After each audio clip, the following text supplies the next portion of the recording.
Welcome students, this is Swati मल और आज का हमारा टॉपिक है टाइप्स ऑफ ऑपरेटर।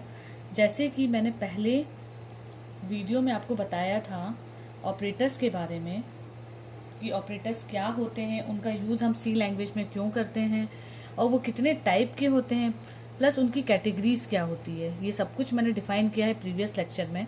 आपसे रिक्वेस्ट है कि आप एक बार उस वीडियो लेक्चर को जाके चेक कर लें और देख लें, तब आप इस वीडियो को देखेंगे तो आपको बेहतर समझ में आएगा। तो आइए देखते हैं कि क्या होते हैं अरिथमेटिक ऑपरेटर्स।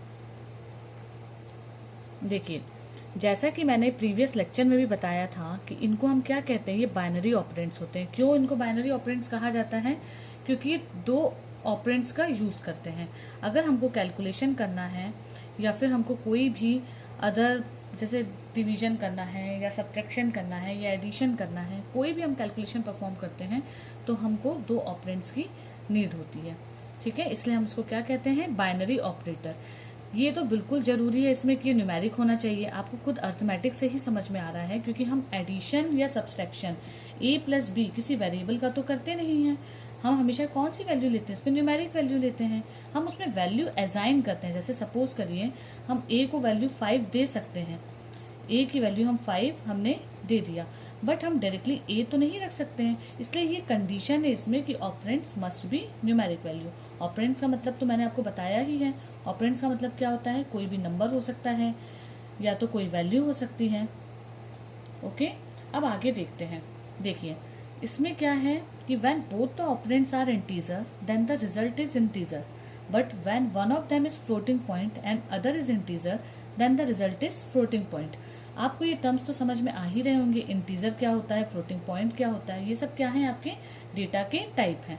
तो इसमें ये कहा गया है कि अगर आप किसी दो इंटीजर ऑपरेंड्स को लेते हैं तो उसका रिजल्ट आपका इंटीजर, जैसे दो इंटीजर ऑपरेंड्स को लेते हैं तो रिजल्ट आपका इंटीजर ही आएगा। बट अगर आप एक इंटीजर लेते हैं और दूसरा फ्लोटिंग लेते हैं तो आंसर आपका जो आपका रिजल्ट है वो फ्लोटिंग पॉइंट में आएगा। अब देखिए, ये ऑपरेटर है, ये क्या है, the all the arithmetic operator can be used with any type of numeric operands, either operands are integer और फ्लोटिंग पॉइंट। कोई भी अरिथमेटिक ऑपरेटर हो, आप उसका जो डेटा का टाइप है वो इंटीजर और फ्लोटिंग पॉइंट दोनों ही ले सकते हैं। बस ये जो आपका है मॉड्यूलस वाला operator can only B use with integer data type only. इसमें सिर्फ हम इंटीजर का ही यूज करते हैं। ये जो हमारा मॉड्यूलस का डेटा टाइप है, आइए हम इसको समझते हैं कि ये क्या होते हैं।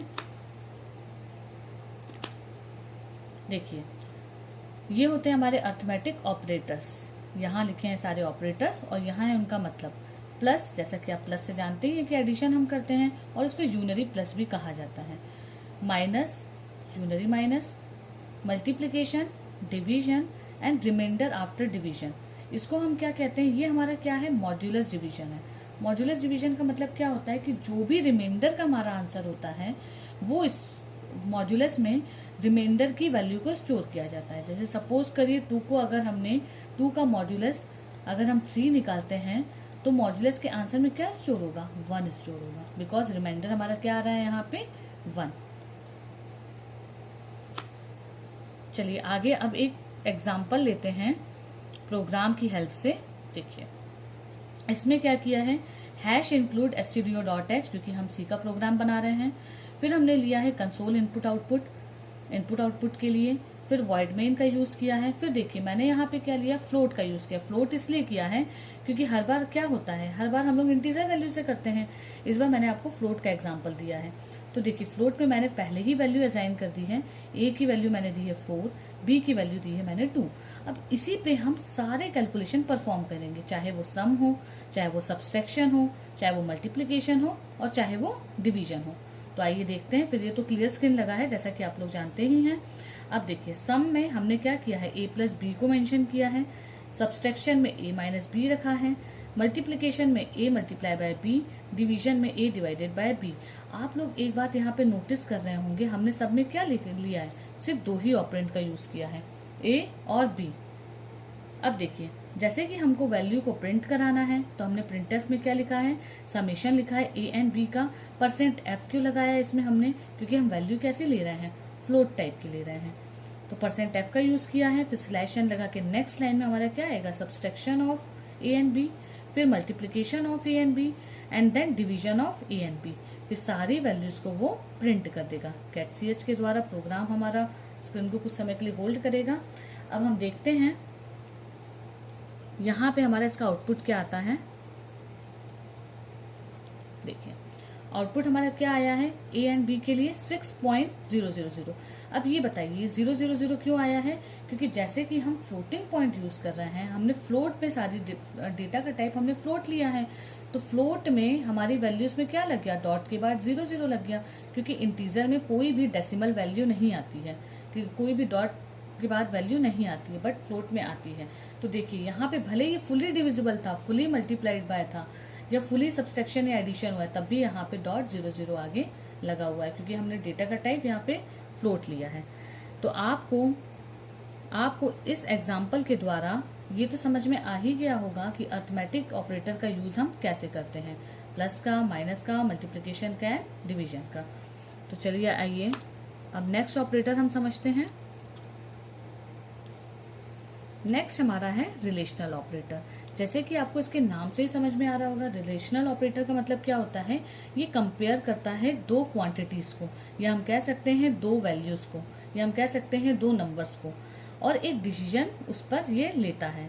जैसे कि मैंने आपको बताया भी था प्रीवियस वीडियो लेक्चर में कि अगर ए और बी, अगर हम दो वैल्यूज लेते हैं, हमको बताना है उसमें ए की वैल्यू हमने 12 असाइन कर दी, बी की वैल्यू हमने 9 असाइन कर दी। अब हमको इसमें से ये बताना है कि ए बड़ा है या बी बड़ा है। तो हम क्या करेंगे, ए बड़ा या बी, तो ये क्या हो रहा है, एक ये डिसीजन ले रहा है वहां पे कि हाँ ए, क्योंकि ए की वैल्यू 12 है, तो सिंपल सी बात है कि ए क्या होगा आपका, ए इज ग्रेटर देन बी होगा। तो ए जो बड़ा है ये डिसीजन लेता है वहां पे। अब देखिए इसका डिसीजन जो होता है ये दो ही चीजों पे बेस्ड होता है, या तो वैल्यू ट्रू होगी या तो फॉल्स होगी, मतलब या तो ए बड़ा होगा बी छोटा होगा, या तो ए छोटा होगा बी बड़ा होगा। जैसी वैल्यू होगी वैसा वो आंसर हमको रिटर्न करेगा। आइए देख लेते हैं रिलेशनल ऑपरेटर कौन कौन से होते हैं हमारे। एक होता है लेस देन, ये होता है लेस देन और इक्वल टू, ग्रेटर देन और इक्वल टू, ये होता है हमारा इज इक्वल टू, और ये होता है is not equal to. Is equal to का मतलब होता है कि हम वैल्यू किसी तरीके से पूरी तरीके से असाइन कर रहे हैं।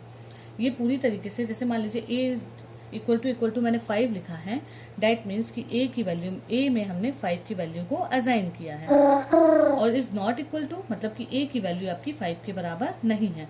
जैसे ए अगर यहाँ पे मैं लिख दूं और मैं यहाँ पे लिख दूं कि 5, मतलब ए की वैल्यू 5 के इक्वल नहीं आनी चाहिए। ठीक है, इतना आपको समझ में आया होगा। आगे देखते हैं इसका एग्जाम्पल। देखिए सेम वही हैश इंक्लूड studio.h जो कि हमारी हेडर फाइल है, फिर हमने void main का यूज किया है।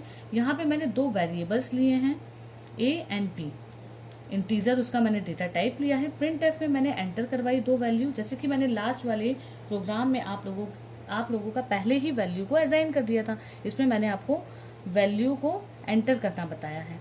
तो देखिए एंटर किया, फिर जो दो वैल्यू हम एंटर कर रहे हैं उसकी वैल्यू को एक्सेप्ट करने के लिए हमने स्कैनएफ का यूज़ किया, मतलब यूज़र द्वारा एक्सेप्ट करने के लिए हमने स्कैनएफ का यूज़ किया।